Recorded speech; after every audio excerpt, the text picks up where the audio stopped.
Hello guys, welcome to Programmer Force. In this video, I will show you how to fetch data from database.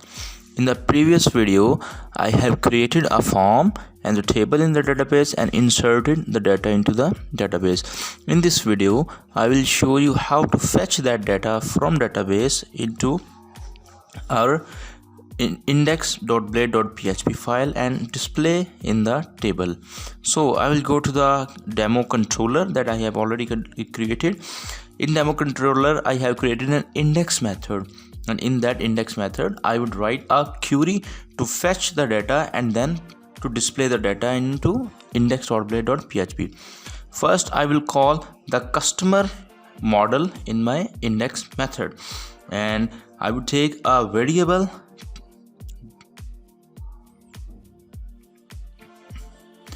$fetch equals to customer, that is our model, double colon, all function or all method fetch all the data from customer table in our controller and save it in our fetch variable. And after that, I will compact that variable into my return statement. This compact statement will display the data into our index.blade.php file. So let's move towards our index.blade.php file where we have created a table. So this is our table. I have 3 or 4 entries: name, email, password and action. And after that, I have a row and multiple values in the database, so we must fetch the data in the form of a loop.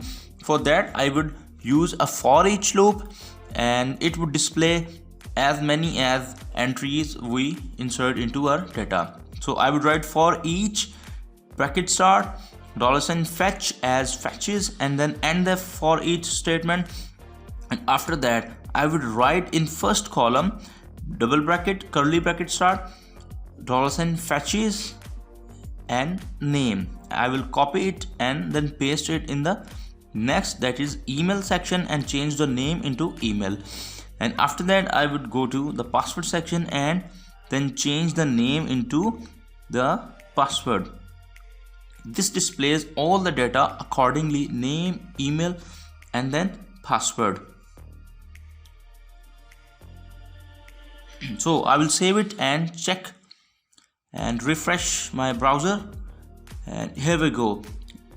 The entries that we have entered in the previous video is shown in the table.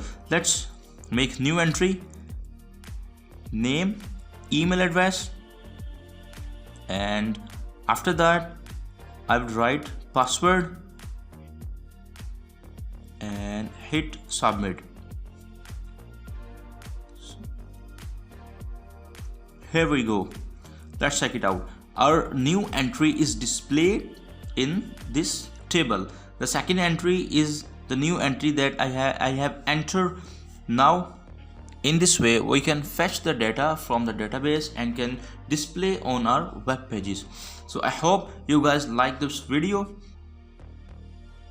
See you in the next video. Till then, goodbye.